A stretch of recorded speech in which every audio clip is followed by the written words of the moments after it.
It was Halloween night, and the house was filled with the twinkling of lanterns, their creepy smiles casting an orange light on the walls. My mother-in-law, Isabella, had invited me to help with the decorations since my wife was out of town for work. In her tight black dress and witch's hat, she looked like a movie star. Her presence was always commanding, but today there was something different, almost magnetic about her. We worked side by side in the dim light, our hands occasionally touching as we hung garlands and arranged decorations. Every time our fingers touched, I felt an uncontrollable shiver run down my spine.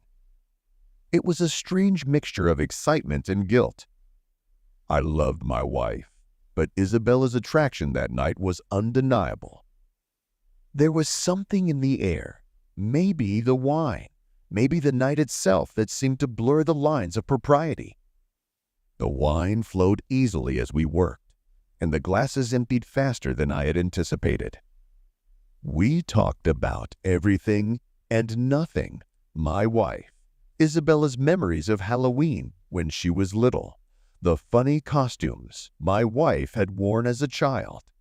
With each passing moment, the atmosphere became more and more casual, more and more intimate. I noticed how her laughter tightened, how her eyes seemed to linger on me a little longer than necessary. By the time we finished decorating the house, it was past midnight. We sat on the living room floor, surrounded by empty wine bottles and the soft light of the lanterns.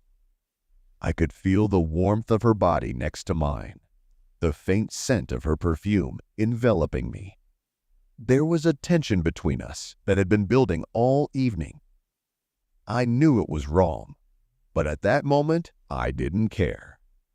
I leaned toward her, my heart pounding in my chest, and our faces came within inches of each other. There was a flicker of hesitation in her eyes, but also something else, something tantalizing. But no sooner had our lips met than a loud sound ruined the moment. We both jumped up, turning our heads in the direction of the sound. The sound was coming from the backyard. Isabella's eyes widened, and she stood up quickly, her dress rippling as she moved. I followed her, my heart still pounding, but now for a completely different reason. We reached the back door, and the cold night air enveloped us as we stepped outside.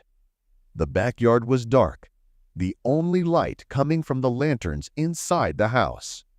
We moved forward cautiously, scrutinizing the shadows for any sign of movement.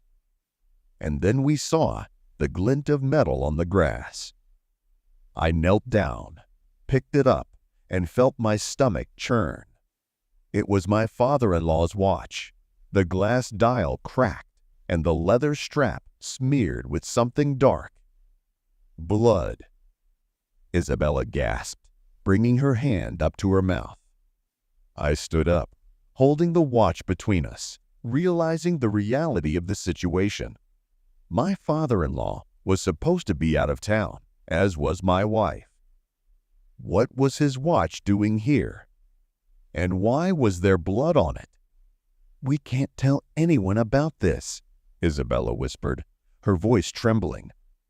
She looked at me, her eyes widening with fear. "Not until we know what's going on." I nodded, and the watch grew heavy in my hand. There was something about the way she was looking at me in that moment, a mixture of fear and trust that made me want to protect her. I slipped the watch into my pocket, and we walked back into the house, closing the door behind us. The house was almost suffocatingly warm, the holiday decorations suddenly out of place. We sat down in the living room again, and there was a silence between us, filled with unspoken words. The connection between us had changed, deepened. It was no longer just about sneaking glances or almost kissing. It was about the secret we now shared, a secret that was both frightening and strangely intimate. I could feel the tension between us, stronger now, and the lines between good and evil were blurrier than ever. "Thank you," Isabella said quietly, meeting my eyes, "for being here, for everything." I reached out and covered her palm with mine. "We'll figure it out," I said, my voice steady despite the confusion reigning inside me. "I promise." She smiled gratefully at me, her fingers wrapped around mine.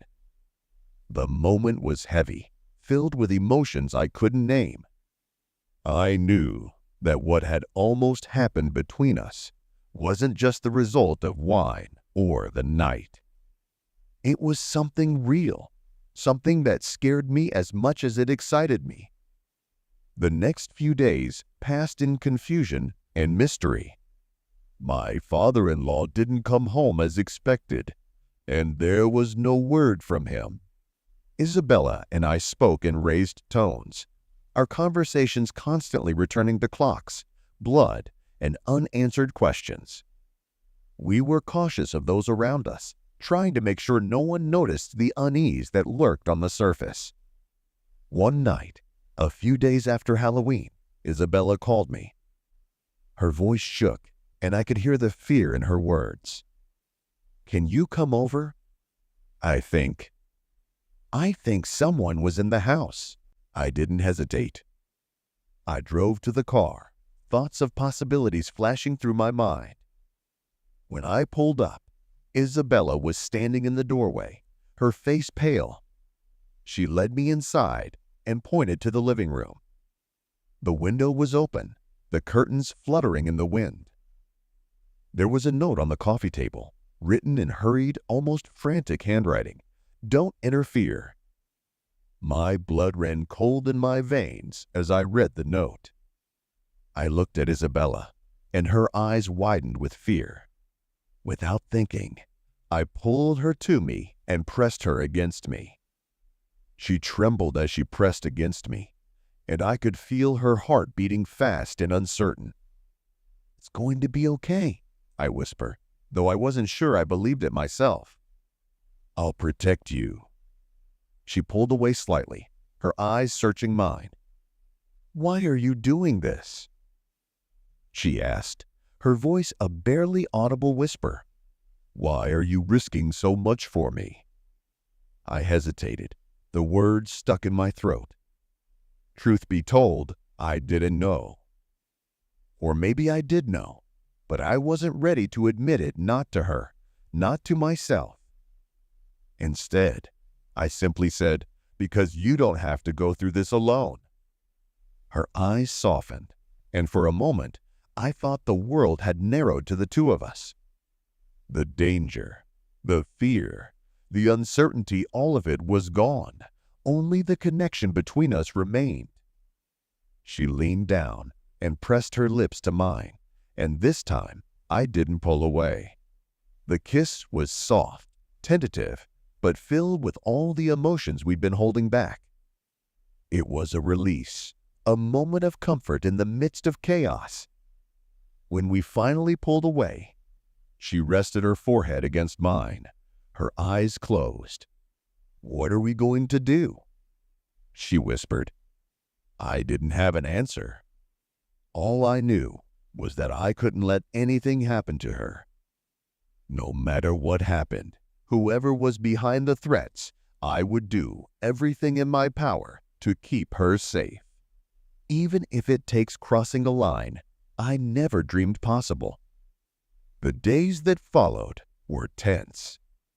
Isabella and I were cautious, constantly looking over our shoulder to see if we were being followed. The note was a warning, but it didn't deter us. Fear brought us closer together, and we felt both dangerous and inevitable. One evening, as we sat in her kitchen, going over the few clues we had in our minds, Isabella looked at me, her eyes full of determination. "We have to find out what happened to him," she said, her voice firm. "We can't keep living like this, waiting, wondering. We need answers." I nodded, realizing she was right. The uncertainty was eating away at us.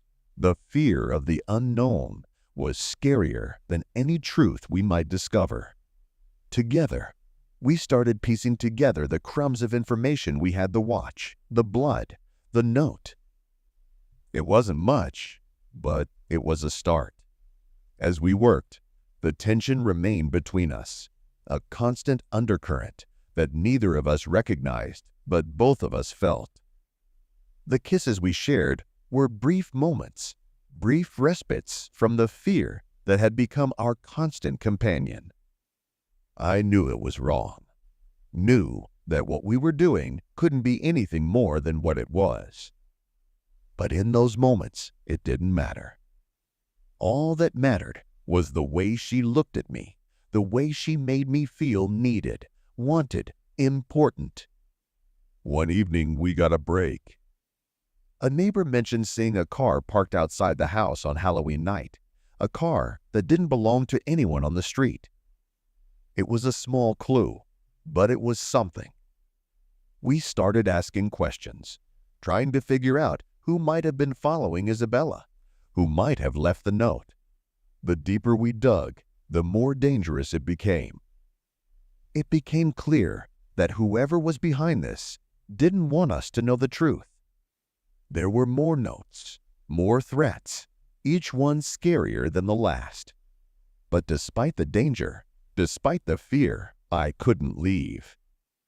I was too deeply immersed, not only in the mystery, but in my feelings for Isabella.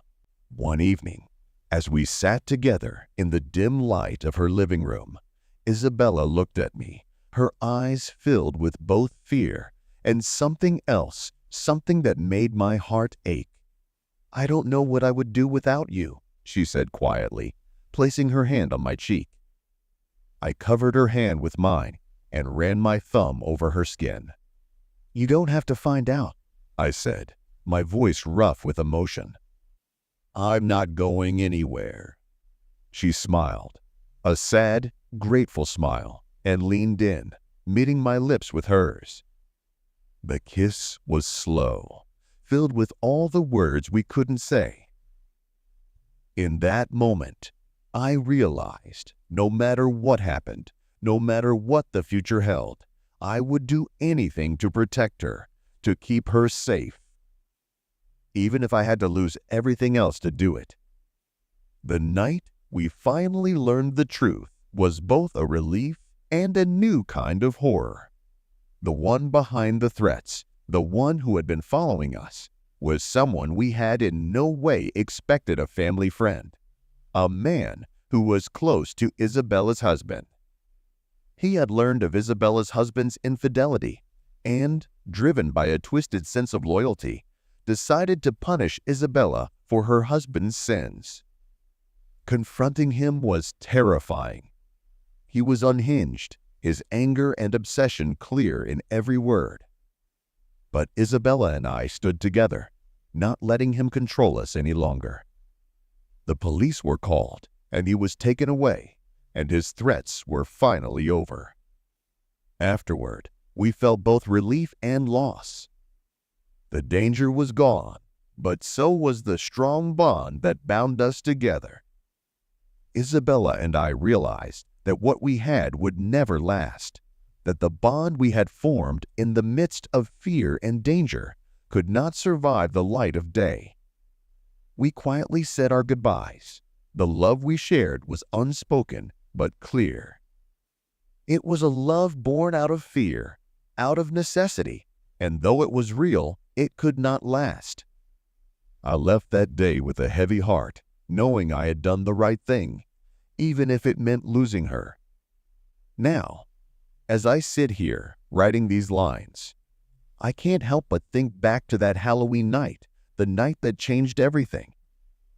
The night that brought us together, even if only briefly. Her smile, the touch of her lips on mine, the way she looked at me with fear and trust, I will always carry all of that with me. It's a glimpse in the darkness, a moment of light in a time of fear. And though it's over, I will always be grateful for the time we had, for the love we shared, however fleeting it may have been.